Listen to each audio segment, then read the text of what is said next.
Hello students, your most welcome. ये एक important type देखो जो सबसे आसान टाइप है। यदि किसी वस्तु को 15,000 रुपये में खरीद कर 18,000 रुपये में बेच दी जाती है, लाभ प्रतिशत ज्ञात कीजिए। देखिए, लाभ प्रतिशत या फिर हानि प्रतिशत निकालने के लिए हमें उस वस्तु का क्रय मूल्य और विक्रय मूल्य का पता होना ज़रूरी है, क्योंकि इसके ही अनुसार हम लाभ या हानि की गणना कर सकते हैं। तो हम यहाँ पर कॉस्ट प्राइस और सेलिंग प्राइस का अनुमान लगा लेते हैं। देखो, कॉस्ट प्राइस है हमारा यहाँ पर 15,000 रुपये और सेलिंग प्राइस कहा गया है 18,000 रुपये है। तो आप इसको सरल कर लो, क्योंकि हमको प्रतिशत निकालना है। तो आप ज़ीरो से ज़ीरो, 3 ज़ीरो से इस प्रकार 3 ज़ीरो काट दो। 3 की टेबल से फिर काटो, 3×5 = 15 और ये कट जाएगा 3×6 = 18। देखो, कॉस्ट प्राइस की यूनिट हमने 5 निकाली और सेलिंग प्राइस की यूनिट हमने यहाँ 6 निकाली। तो हमें पता तो चल ही रहा है क्वेश्चन के अनुसार कि 5 से 6 हो रहा है, मतलब कि 1 यूनिट का फ़ायदा हो रहा है। ठीक है, ये 1 यूनिट का फ़ायदा कब हो रहा है? जब कॉस्ट प्राइस 5 यूनिट थी। याद रखना, हमने पिछले वीडियो में भी कहा था कि लाभ और हानि की गणना हमेशा कॉस्ट प्राइस पर होती है। क्यों? क्योंकि कॉस्ट प्राइस कभी बदलता नहीं है। एक बार उस कीमत पर खरीद लिया मतलब खरीद लिया।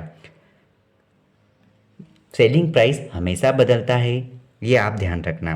तो जो लाभ और हानि होती है उसकी गणना हमेशा कॉस्ट प्राइस पर होती है। 1 यूनिट का फ़ायदा हुआ है कॉस्ट प्राइस पर और कॉस्ट प्राइस की वैल्यू यहाँ पर 5 यूनिट है। तो आप 5 यूनिट का भाग दे दो, ये आपका उत्तर आया। लेकिन हमको यहाँ पर लाभ प्रतिशत में निकालना है, तो हम यहाँ पर प्रतिशत लगा देंगे। बस आप इसको सरल करो। 1/5 लिखा है। आप यहाँ पर प्रतिशत निकालना है तो आपको यहाँ पर 100 का गुणा करना पड़ेगा, क्योंकि प्रतिशत लगाने के लिए आपको 100 से गुणा करना होता है और प्रतिशत हटाने के लिए आपको 100 से भाग करना होता है। आपको ये वैल्यू प्रतिशत में लानी थी, तो आपको यहाँ पर 100 से गुणा करना पड़ेगा, तब जाकर आपका आंसर प्रतिशत में आएगा। और हम जानते हैं कि 1/5 प्रतिशत में 20% होता है। तो देखो, यहाँ पर 5 की टेबल से काटेंगे, 5 दूना 10 और 0 का 0 रहेगा।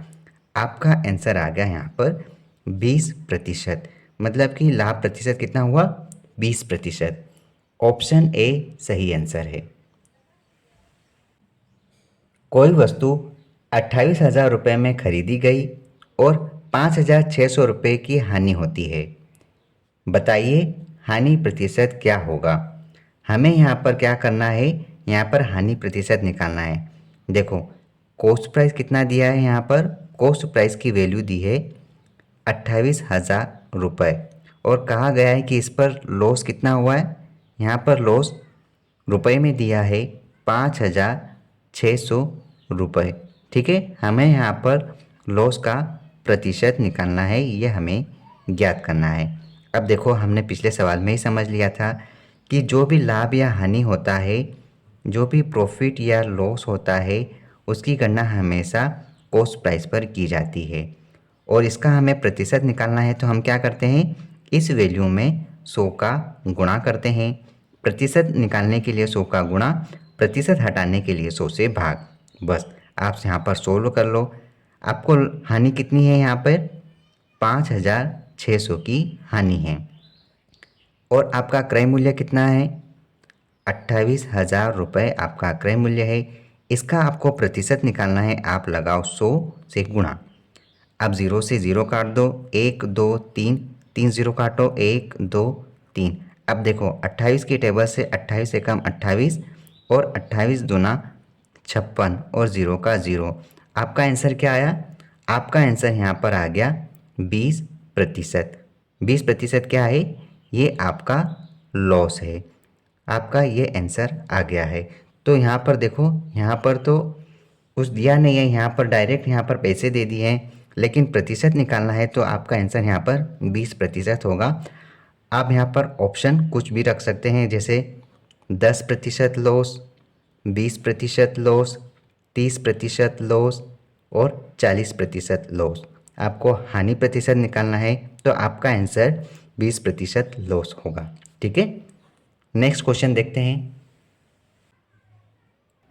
किसी वस्तु को 24,000 रुपये में खरीद कर 27,600 रुपये में बेचा गया। लाभ या हानि प्रतिशत ज्ञात कीजिए। देखो, लाभ या हानि प्रतिशत निकालने के लिए हमको उस वस्तु का क्रय मूल्य और उस वस्तु का विक्रय मूल्य का मान पता होना ज़रूरी है। यहाँ पर देखो, क्रय मूल्य कितना है, 24,000 रुपये क्रय मूल्य है और विक्रय मूल्य कितना है, सेलिंग प्राइस है 27,600 रुपये। ठीक है, आप इसको सरल कर लो, ज़ीरो से आप ज़ीरो काट दो। ठीक है, और भी सरल कर सकते हैं, लेकिन कोई बात नहीं, हम यहाँ पर आगे काट देंगे। देखो, 240 से 276 हो रहा है, मतलब कि यहाँ पर हो रहा है लाभ, क्योंकि कम में खरीदा और ज़्यादा में बेच दिया। ठीक है, यहाँ पर देखो, कम में खरीदा और ज़्यादा में बेच दिया। कितना ज़्यादा में बेचा, यहाँ पे 36 रुपये में। और ये 36 रुपये किस पर डिपेंड होता है, कॉस्ट प्राइस पर। तो कॉस्ट प्राइस का आप भाग दे दो 240 और आप इसका प्रतिशत निकालोगे तो 100 से आप गुणा कर दो, आपका आंसर प्रतिशत में आ जाएगा। देखो, 0 से 0 गया। अब देखो, इसको काटना है, कितनी बार कट जाएगा, देखो 12 दूना 24 और 12 तिया 36। 2 की टेबल से 100, 10 को काटो, 100 को नहीं। यहाँ पर 0 से 0 हम काट दिए। यहाँ पर 10 को कटेगा यहाँ पर 5 बार और आपका आंसर यहाँ पर आ जाएगा 5 गुणा 3 15%। मतलब कि आप 15% का प्रॉफिट हुआ है। ठीक है, आपका आंसर है ऑप्शन बी। ऑप्शन बी आपका सही आंसर है। तो आपका ये टाइप भी कवर हो गया है। All the best.